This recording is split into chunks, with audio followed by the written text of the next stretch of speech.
My name is Heather Merrill, and I realized how important my family was to me when I was 33. It happened at my brother's engagement party in front of 60 guests. Nolan raised his glass, looked directly at me, and addressed the audience with a sympathetic gaze. Then he leaned down and pulled me to the floor from the backrests of my wheelchair. My father stood beside me and called me the biggest loser in the family. My mother turned away, as if it were something she had to deal with, just as she had with my face. But here's what neither of them knew. For 2 years, I'd been aware of something they couldn't convince me to keep quiet about.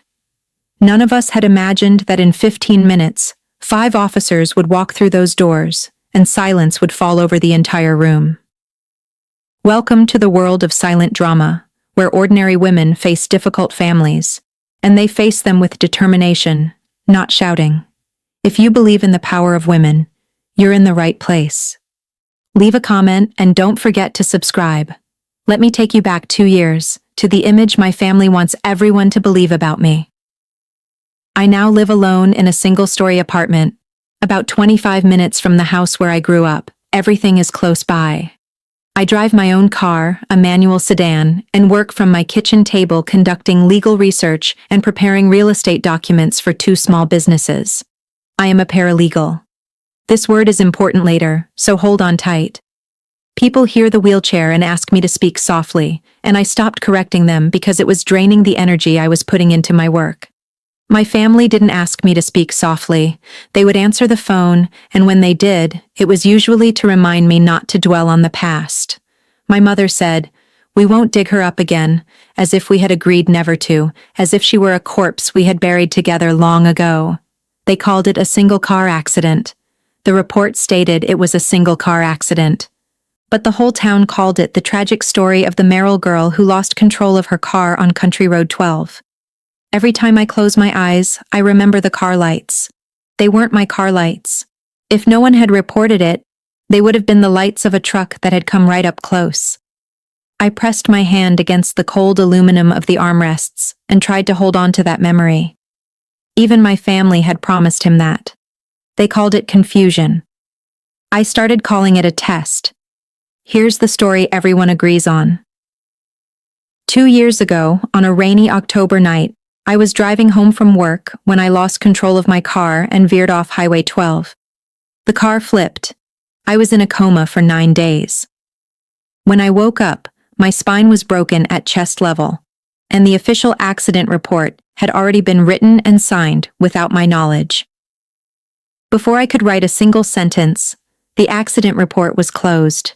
My father spoke to the officer he'd been playing cards with on Thursday. My mother told the hospital social worker that I'd always been a nervous driver. The account was recorded before I'd even lifted my head from the pillow. I tried to tell them about the car. I tried more than once. My brother Nolan sat by my bed, took my hand, and said in his warm voice, "Hey, you're stressing yourself out. There's no car." Months after this, and after many Thanksgivings, as I said, until someone changed the subject, the family found a better way to deal with me. They decided I wasn't flustered, that I was putting on an act. She was pretending to be bad. At one point, I heard my father say to my uncle, "I'm not quiet enough." Some people like to draw attention to themselves. I sat in the other room and listened to my father turn his back to the dress. I didn't say a word. I'd learned early on that the hardest thing was paper. My father was Merrill Howling, and Merrill Howling was my father. He built a house out of a truck and a second mortgage when I was a child. Growing up, there were 11 trucks along a 1-mile stretch of highway, and my father was the closest thing to a human being. He always said that the company was a real family, and we were all shareholders. Nolan was the heir. He was elected at a difficult time.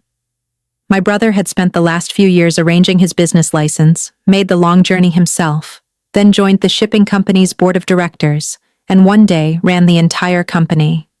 At the time of the disaster, the company was pursuing the largest contract in its history, a regional distribution deal that would double its fleet. My father wanted that contract just as much as the other men wanted to be remembered. He sighed. Anything that threatened the company would jeopardize the only legacy he believed in. He wasn't hurt when his daughter talked about the trucks because she wasn't there. He felt burdened. He would look at me across the dinner table, his eyes wide with surprise. And I knew he was counting on me like he was counting on the wrong burden. In my family, the company has a say in everything, and the company decided that what happened to me on County Route 12 was a done deal. The only thing that was wrong was me.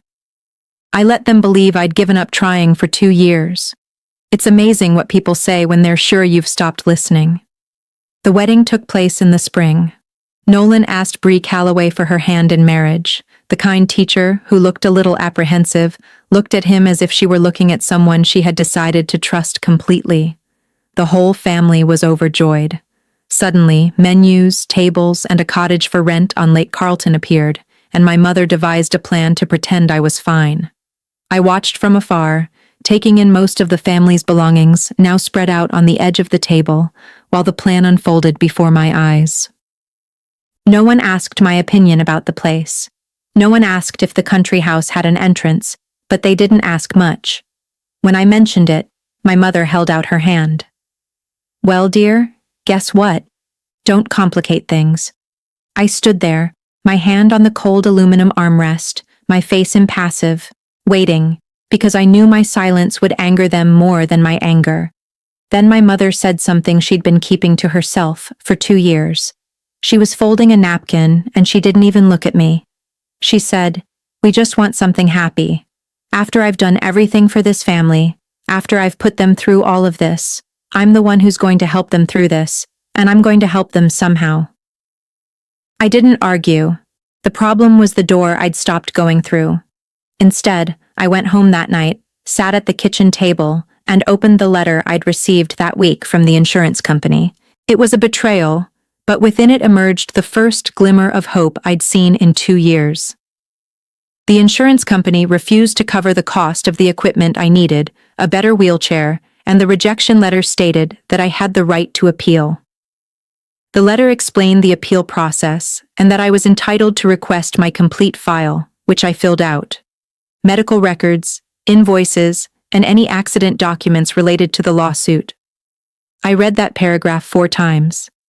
I was told that the past 2 years were closed and restricted, and that I had no say in them. And here was a ready-made letter from an anonymous insurance company reminding me that my personal information was my own. As a paralegal, I knew exactly what to ask and who to answer. The next morning, I started filing claims. I looked through the hospital records and the payment details. Then, because something inside me had stopped seeing those headlights, I looked through the entire accident file at the dealership. I didn't just rely on the 1-page summary my dad's friend had given me. I looked through everything, every single file. I explained it to the client as I would have explained it to him, calmly, clearly, and without reservation. I didn't tell my family. There was no need. I thought I was in trouble. They managed to resolve the issue. The insurance company gave me something I had never asked for, a letter. Genuine handwriting, signed and dated, the kind that wouldn't change the story even if someone asked for a roll of paper on a Thursday. I mailed the questions, and for the first time in 2 years, I felt something in my chest that wasn't sadness. It was one-sided patience. It took my father 3 weeks to understand, because small towns flood. Someone at the county clerk's office told someone at the church that Meryl's daughter was getting her emergency file. That Sunday night, my father found out. He didn't yell. My father never yells.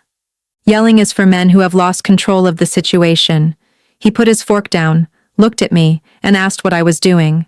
I appealed the insurance company's rejection. That was it. But it didn't end there. He kept scrutinizing it. I told him I had the right to see my medical records. My mother's voice rose. "Why do you want to go through this again? Why put yourself through this?" She replied, "For us."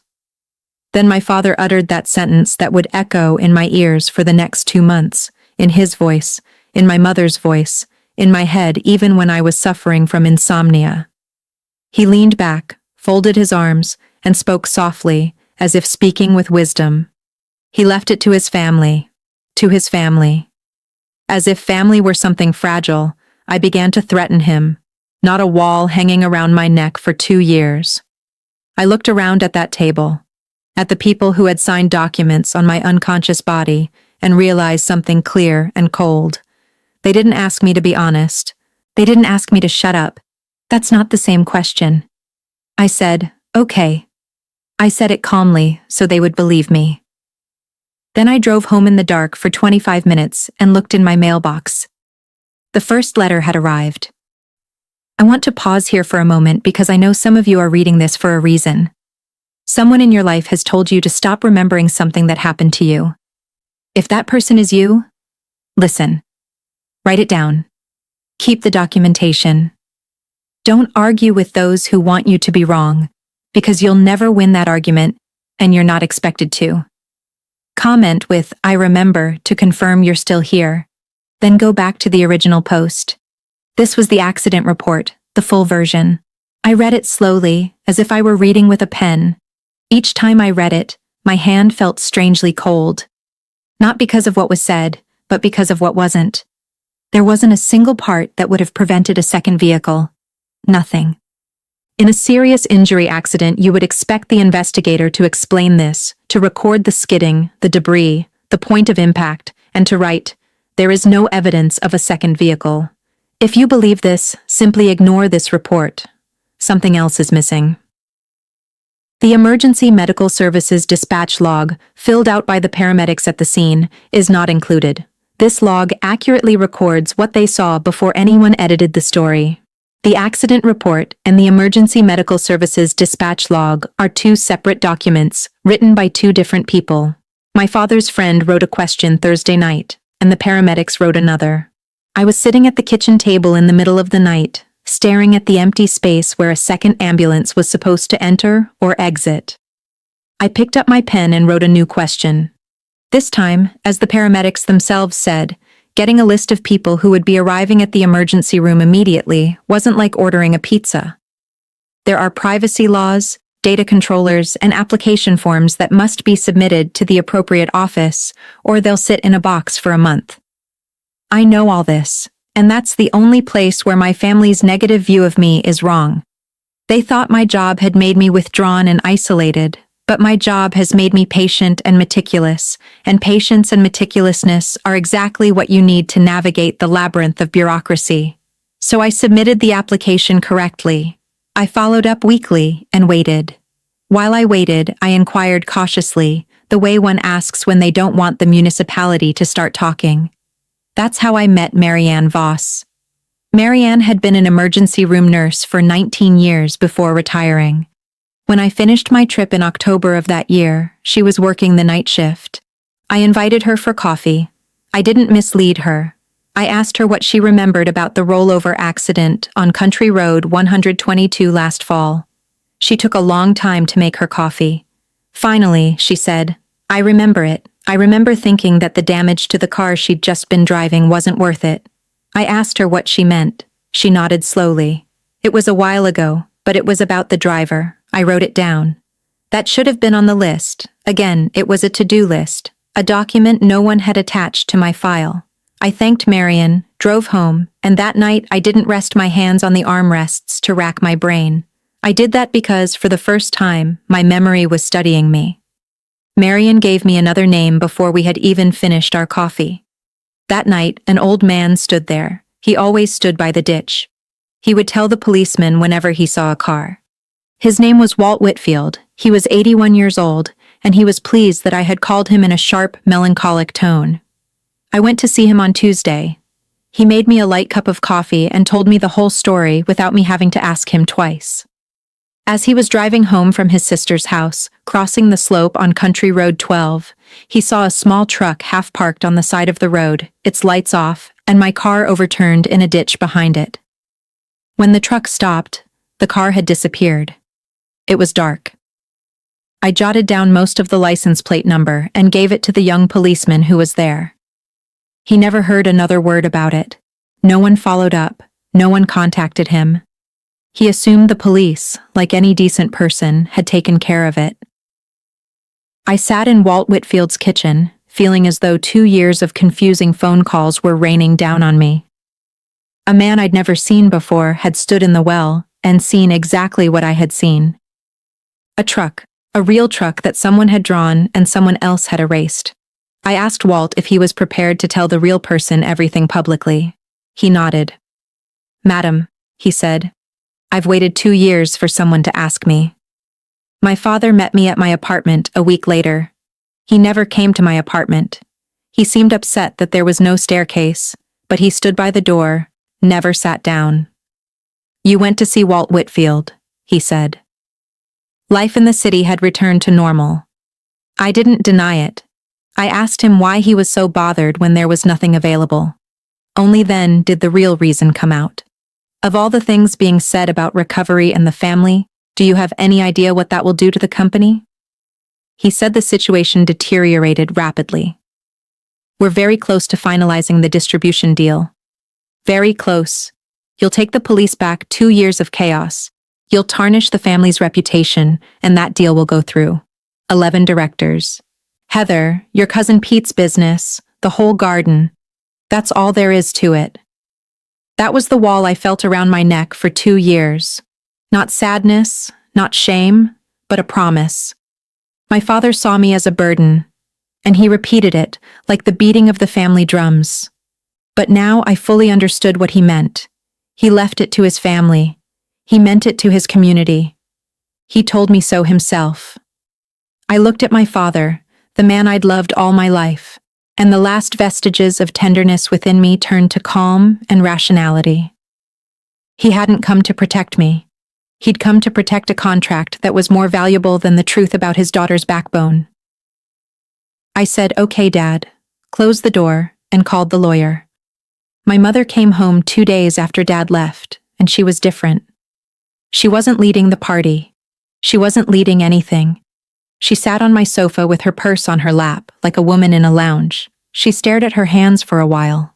Some nights she would start and stop, then try again. Other nights, I would stay awake, and neither of us would reach the end. My mother stood on the edge of reality, bending and retreating. I could push her. She was a strong woman, but I learned that you can see a person clearly and let them retreat to their last safe haven. It's not for their sake, but for yours. I told her, "Mother, if you know anything, you can tell me now, later, or even ever, but I'll find out anyway." Her eyes were tearful and frightened, and for a moment I thought she was going to tell him. Then she pursed her lips and picked up the old manuscript. She said, "Your father knows best how to protect us. He always has." I stood up, straightened her dress, and was overcome with emotion. I didn't hate him. This was something no one had expected. I saw my mother choose fear over her child, and I didn't feel hatred. Instead, I felt sorrow for a woman who had decided long ago that surviving my father meant enduring the unbearable. She knew something. Now I was sure. He told me it was appropriate for me to speak frankly, even if she couldn't speak loudly. His name was Daniel Coleman, and he had been handling personal injury and accident cases for 30 years in a modest office above a hardware store. I chose him because he wasn't pretentious, and like my family, he listened to everything without looking. When I finished, he paused for a moment. Then he said, "You've done half the job. Most clients are emotionally affected, but you've brought me a witness and a missing document." Coleman explained what happened next in simple terms. He sent official letters to the victims, asking them to keep any records related to the incident so that nothing would be lost or kept secret, given the inquiries that were being made. He was going to help me review the emergency medical services list. Based on what I showed him, we were discussing whether there was enough evidence to ask the district to reconsider.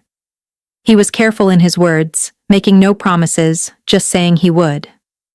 "Okay, see what the newspaper says," I told him.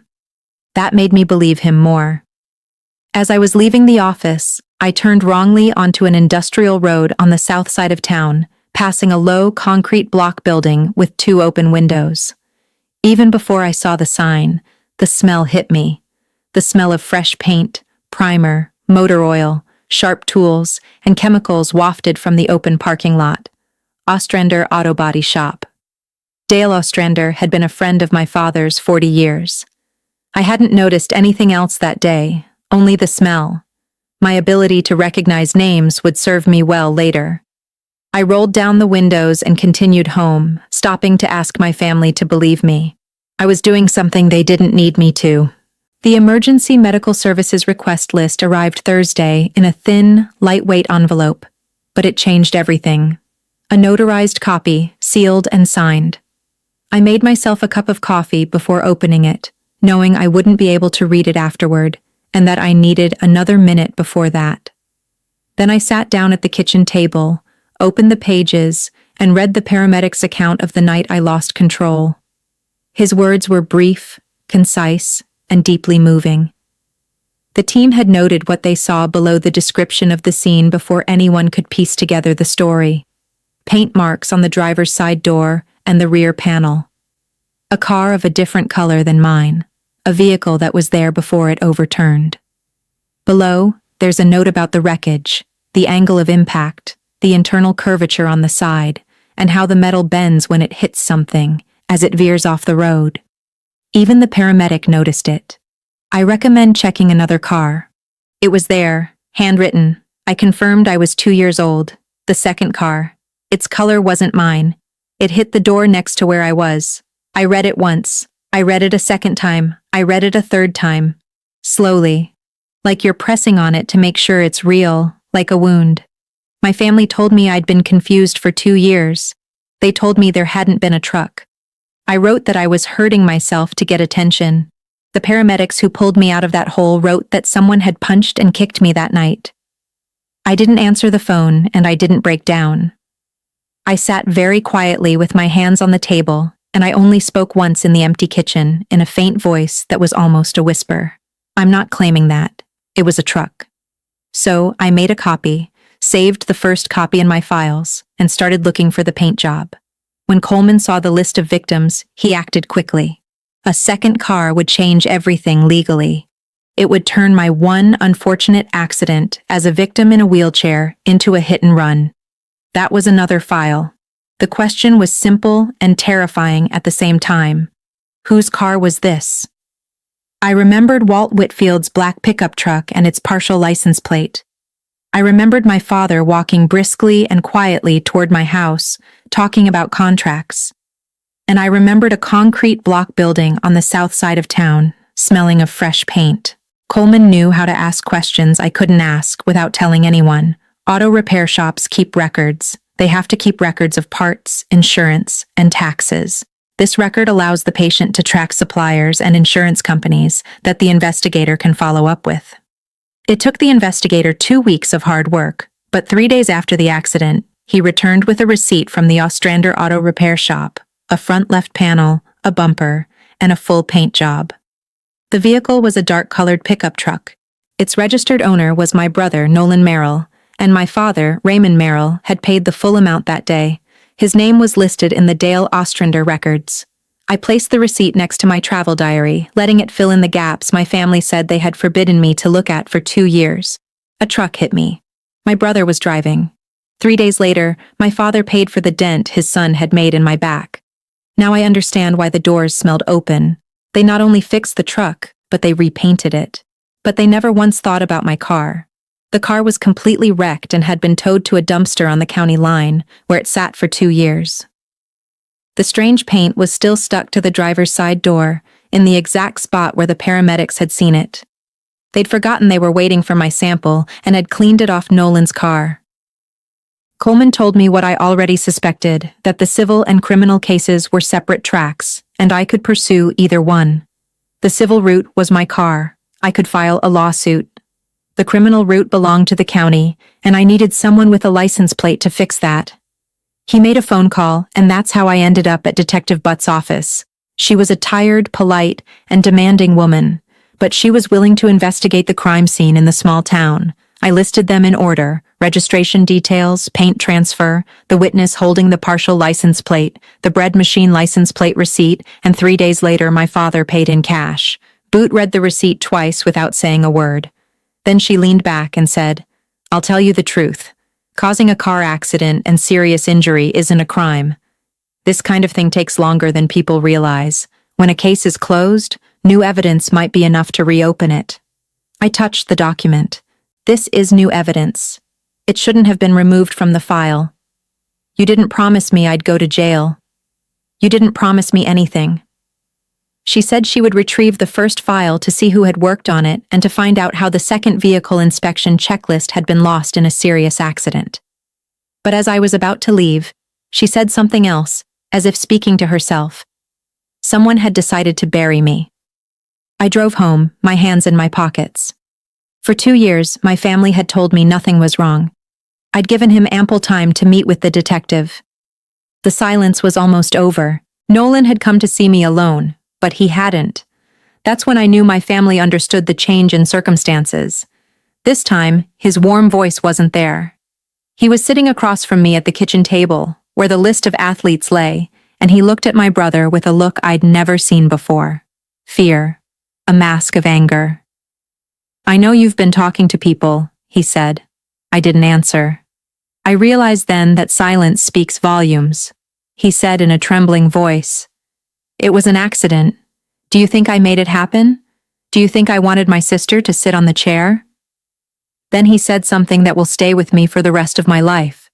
Something that shows me exactly how a man leaves his sister out in the open. He leaned forward and spoke in a low, rational voice. "You'll always be in this chair. Don't waste my whole life on a few inches. Just a few inches." That's what my body was to him. A mistake in his future calculations, in his will, in his position at the company. He convinced himself that his calculations would work, that losing my legs was less than losing his job, and for 2 years he lived comfortably with these calculations. For the first time, my brother didn't pretend the truck wasn't there. He negotiated the price. I told him I thought he had to go.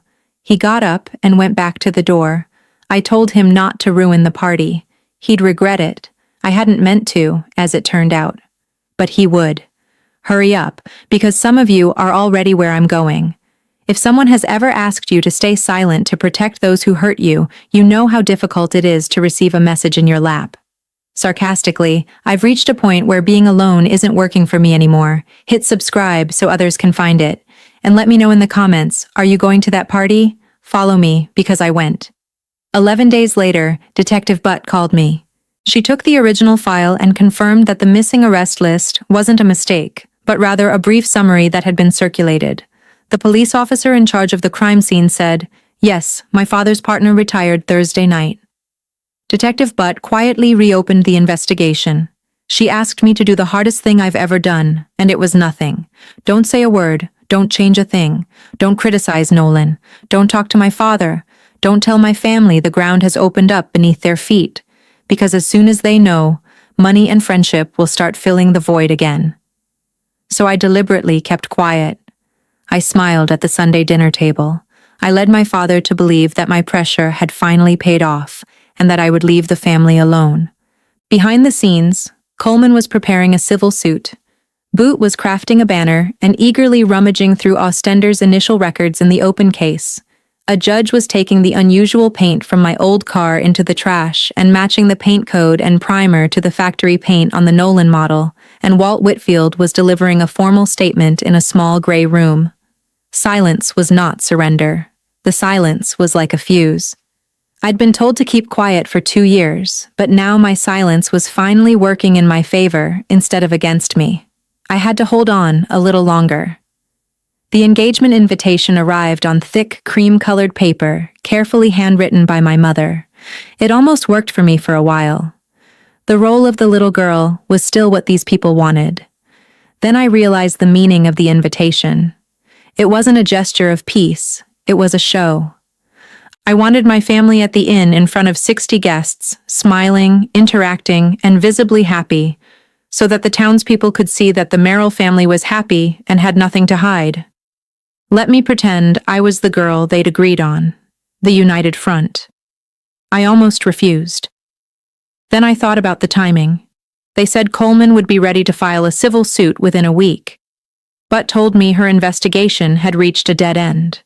Everything that had accumulated over the past 2 years happened almost simultaneously, whether at a party or sitting alone in the kitchen. It was different, something I wasn't proud of and pretended not to hear. After 2 years of being sidelined, I wanted to be present when the truth came out, not to get rid of it. I didn't have to drop anything. I just wanted to be there when it did. So I picked it up carefully, I bought a navy dress, I cleaned the chair and did my hair, and on a warm Saturday night, I drove for 25 minutes to Carlton Lake, in complete silence, with nothing in my hands and everything at the lawyer's office on the other side of town. My father met me in the dirt parking lot before I even reached the front door. He sat next to me, so we were face to face. It wasn't just a gesture, it was a plan. He said, "This is important for your brother and for the community tonight. I want you to understand this." And I replied that I understood perfectly. "Don't make a fuss," he said. "Tonight's all you want, but it's not the right night." My mother appeared over his shoulder, her hair curling and her eyes pleading. "Please, Heather," she whispered. "Just one night for the family." There she was, the old drum beating one last time on the gravel under the decorative lights. "Leave it to the family." I looked up at them. Dad was plotting, Mom was praying, and Mom, who seemed surprisingly gentle, felt something. I wasn't angry anymore. You can't be angry once you've decided to go around the wall. "I'm not here to cause a scene, Dad," I said, and I meant every word. I shouldn't. I really shouldn't. He considered that a surrender. He considered everything a surrender. Then he rose gracefully and went to greet the guests. My mother's eyes met mine again, and fear crossed her face as she realized, of all people, that my composure was not half as strong as my willpower. Then she turned and followed me. I sat alone on the gravel for a while that warm evening, resting my hands again on the cold aluminum armrests. It was the oldest comfort I had ever known. Then I went out into the yard and into the room. The cottage was lovely. I'll give it to my mother. Through the high windows, Lake Carlton looked black and silver. Someone had hung lanterns on the rooftops, and a small band was playing a quiet tune in one corner. 60 guests stood in groups, holding champagne glasses. The women wore beautiful dresses, and the men wore crisp jackets. Waiters moved about carrying trays. Everywhere there was the clinking of glasses and the loud, clear ringing of a bell playing music. I found a spot near the windows, a place where I could see the whole hall without obstructing the view, as was usually the case. I drank a glass of sparkling water and watched my family play happily. They were wonderful. Nolan was running around the room like a man running to his desk, his arms around Bryn, clapping his hands and laughing loudly. My father was tending to the lawn. My mother hovered between the tables, arranging the flowers that didn't need arranging. For a while, I was just a piece of furniture again, the girl sitting in the chair by the window, and nobody bothered me. I didn't let them bother me, knowing the night was still young. Then it was time for the congratulations. Nolan clinked his glass with his fork, that loud sound again, and the room turned to him in silence. He thanked everyone for coming. He thanked him so much that Bryn blushed. Then, unable to completely surrender, because his role was to control me even in happy moments, he raised his glass toward me and said in a sympathetic tone, "And my sister Heather, who suffered more than you could bear." He turned to me, and I smiled back. Had it not been for the kindness of the lady beside me, the congratulations, laced with whispers and a few words of sympathy, would have ended there. One of Bree's aunts was kind and gentle, and when the congratulations were over, she leaned towards me and asked me kindly, "My dear, may I ask what happened? Were you born this way, or did I hear about an accident?" There was no harshness in her question. I answered him honestly, because I'd decided long ago to answer truthfully and without drama whenever I was asked that question. I told him I'd been in a car accident 2 years prior. A car had hit me and thrown me out. That was all. A simple sentence, seemingly true, but enough for Nolan to listen. Nolan had already drunk before the guests arrived, and the word caught his attention. His face flushed, and he turned around loudly. "Oh, we're here," he said, and silence fell over the nearest group of guests. "Heather, don't do it. Not tonight." I didn't say a word. Then my brother held out his hand, at a wedding with 60 people in attendance, and announced it to everyone. The sentence the family had been whispering for 2 years now screamed into the light. I pretended to do it out of pity. I always had. I sat in that chair and have been judging this family ever since. The band fell silent. A glass was raised firmly. 60 faces alternated between my brother and me. My kind aunt put her hand to her mouth, and the whole brightly lit room teetered on the edge of something. I didn't flinch.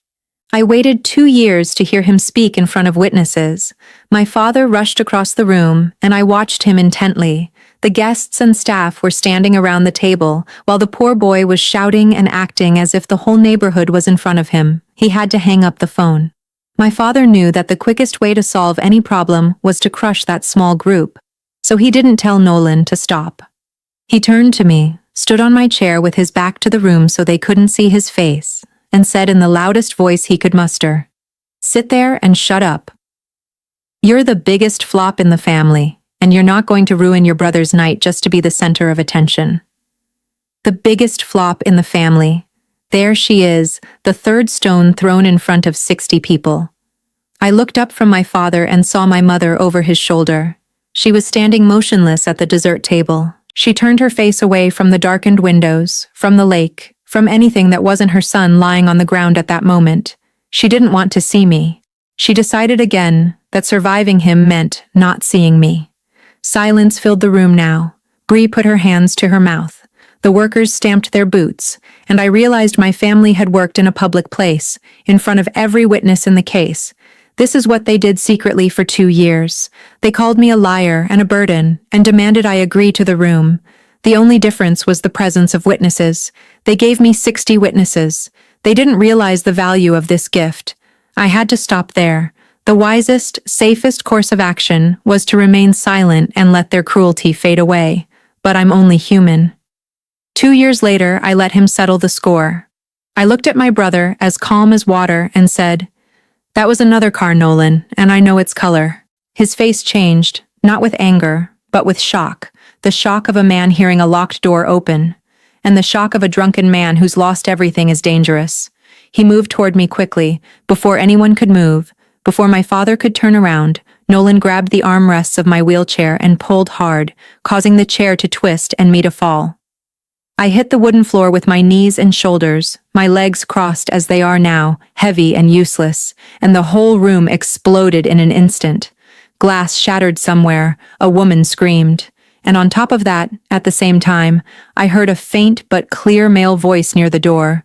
It was one of Bree's uncles, a quiet, retired man, speaking rapidly on the phone. Yes, Carlton Lake had come down. Someone had attacked a woman in a wheelchair. Please hurry. The champagne glasses erupted with brilliant sparks. Instead, there was a terrible silence, and in that silence, a strange voice came through a transmitter. I was lying on the floor at my brother's engagement party, my family standing beside me, and I did what I could, the one thing they couldn't take from me. I stood there waiting. That was what they were waiting for. They expected me to cry, to scream, to collapse, to break down on that floor, so that time would return to the old story. The abandoned, unstable Heather. Watch her crumble. Watch what she was doing to this family. It didn't happen. I lay there for a while, watching, when your body can't always tell you what it did. Nothing broke. Then I sat down slowly and steadily in my chair, leaning on my arm. A young waiter, not a relative, sat down and offered me a gesture of kindness I hadn't seen in 2 years. "Thank you," I said quietly. "I'll leave now." My father was trying to pull Nolan away before the authorities arrived, growling. My mother finally returned, her hands folded across her chest, weeping. The room was a sea of whispers. In the middle of it all, I sat in my office chair, my hands clasped in my lap, completely silent. That silence changed the room. It altered the course of events in an instant. They wanted a distraught woman to explain what had happened. Instead, they had someone they controlled, sitting erect amidst the ruins of their party, waiting for something they hadn't yet seen. The guests noticed. One by one, they began to look at me, not with sympathy, but with an urgent question. "Why aren't you afraid?" Even my father noticed. He stopped in the middle and looked at me. I watched intently. For the first time in 2 years, I saw doubt creep across my father's face. What had I done? "There was no doubt," he said. He was the one who felt the ground shake.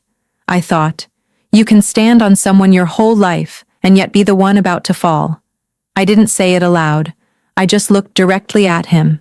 From outside, the sound of tires screeching against the gravel grew faint and intense. All 5 doors opened simultaneously. The team's warm light reflected off badges and radios, and everyone's gaze turned toward the walls. As the senior officers practiced, they scanned the area for any danger, and dozens of hands pointed at once, some toward Nolan, some toward me. "You've fallen," my father said, extending his hand and stepping forward immediately. His voice held the comfortable authority that had dominated parts of this city for 40 years. "It's a family feud, officers. There's no need for this." He then ordered the officer in charge to attack him, not looking at me with disdain, but with a fixed gaze. "Ma'am, are you injured?" It was the moment I'd been planning for 2 years without knowing what it would look like. I didn't raise my voice. I didn't point a finger at my brother. I reached into the small pocket on the side of my chair and pulled out a business card. I told him my name was Heather Merrill. That man was my brother, Nolan Merrill. He pulled me from the chair. There were 60 witnesses. This was Daniel Coleman's lawyer's card. The police took it, and I said the rest slowly and clearly so everyone in the quiet courtroom could hear. 2 years ago, my brother hit my car with his pickup truck and fled, and my family paid for the car to be repainted. There's an investigation underway. The Puyallup County Medical Examiner's Office. The case number's on the back of that card. No one's pulse was checked. Then the room exploded. But I didn't explode. Nolan started yelling. "She's lying. She's crazy. That's what she's doing." And my dad's voice came over his red, scowling face. "This is a private family matter. You're mistaken." 2 grown men were shouting at once. Amidst all the commotion, I sat quietly with my hands in my lap, not uttering a word because I didn't need to. The officer was reading what was written on the back of the card. For 2 years, I had been telling them that I wasn't pretending to be anyone other than who I was. I couldn't be sure. Right now, the only clue was my brother reading the options. The officer in charge stepped aside and spoke quietly into the radio. I heard Bowen's name and a series of numbers. When he returned, his expression changed completely, because he confirmed that there was a real, active file in my brother's name. "Mr. Merrill, I want you to come with me," he said to Nolan. Then the room stopped spinning. An old man cleared his throat near the door and took a step forward. He was wearing a gray jacket, his voice was cautious, and I realized with a slight shock that Walt Whitfield was there, a guest of the Brays, because in a town this size, everyone had to shake hands 3 times. Walt told the police, and everyone in the room. "I'll tell anyone who asks. 2 years ago, I stood in that ditch and saw a black van coming out of the driveway. I gave the license plate number to one of the officers that night. No one called me. They took pictures of 60 people. You can watch the official story unfold before your eyes. I witnessed 2 years of pity for the poor. It bewildered Merrill and left her in a truly cold state of confusion. My father's hair turned gray. My mother sat stiffly in a folding chair. My brother Nolan looked at the ruined banquet, his expression conveying the feeling that he had been waiting for me for 2 years, the look of a man who had finally realized the bill was due. I turned my chair forward so he could hear me, and I told him what I planned. My voice was very low. "You all told me to leave him with his family. I let him stay a little longer, so I did. I left his family. No one answered me. I had nothing to say in response. Bree took off the ring. I watched him silently place the cake on its stand, the police chief's hand gently pressing against my brother's arm. That was the end of a night celebrating his future. They didn't handcuff him. This wasn't a scene from a movie. They led him to the parking lot, persuaded him to get into his car, and because 60 witnesses reported that a man had assaulted a woman in a wheelchair, they arrested him for assault that night. The old accident, the covert escape, the repainted truck, the buried sheet. I knew it was going to take a long time, and it did. Detective Butt had made that clear to me from the start. A 2-year cover-up of a crime doesn't unravel in a parking lot. It unfolds during interviews, grand jury rooms, and the painstaking work of a prosecutor determining the charges based on the evidence. What happened at the hostel wasn't the decision. The truth is, it was time for me to stop being just someone I saw. An officer sat next to my chair, listening quietly to my speech, while my father stood about 6 meters away. It wasn't the man who ran the place who was really in charge. It was the old man whose son was in the back seat of the patrol car. Mother, After most of the guests had left and everyone had gathered in eerie silence, she finally came to me. And as she had done 2 years before, she knelt beside my chair and finally spoke the words she had kept silent in my apartment. She whispered, "I know. God forgive me, Heather. I know. I left your father too. He was devastated. I saw my mother crying on the cottage floor. My grief for her finally became something I could get over. I forgave her. I'm not sure if I ever will. But I reached out and touched her shoulder once. Because she's still my mother, and even clothes deserve some kindness." Then I left. I didn't wait for anyone to help me, nor did I look back to see who had come out. I sped off into the gravel garden under my car's headlights, through the path my mother had forced me to pave. I introduced myself, unfolded the chair as I had done 1,000 times before, and placed it beside me. My hands were on the handlebars. The lake looked like black glass in my mirror, and the cabin behind me was full of people who would tell this story for the rest of their lives. The night Merrills fell. The quiet girl sitting in the chair was the only one who knew the truth. I thought I'd brought these wheels with me. I'd go with them. For the first time, no one tried to push me. I drove home in the hot, dark night for 25 minutes with the windows open, and I felt none of what you'd expect. No triumph, no joy, nothing. I felt light. I'd been carrying something on my own for 2 years, and finally, I'd placed it in a room full of people who couldn't pretend it was weightless. For the first time since October 2 years ago, I went to my quiet apartment and slept through the night. Other things came slowly, like real things. Over the next few months, the prosecutor referred the case to a grand jury, and my brother was charged with trespassing and causing grievous bodily harm as a result of the incident. Given the strength of the evidence and the seriousness of the situation, the lawyers ultimately decided to pursue a plea deal instead of a trial. He received a substantial sum and remained in custody for 2 years. The investigation into the cover-up of the incident was also ignored. His father and Dale Ostrander were held responsible for concealing the risk of serious injury and for paying money to suppress evidence. The law in this area doesn't approve of that name and that deception. The distribution deal my father sold to his daughter was as he feared, but not quite as he feared. Coleman filed a civil suit, and sometime during those months, as long as he didn't repeat his actions, he said, "Enough is enough, except that I don't have to ask anything of any member of my family again." Merrill Transport sold its trucks one by one. My mother now lives alone in the old house. We rarely speak, and only with my permission. I never see my father. People sometimes ask me if justice is good. The right answer is that justice doesn't make me feel like a firecracker.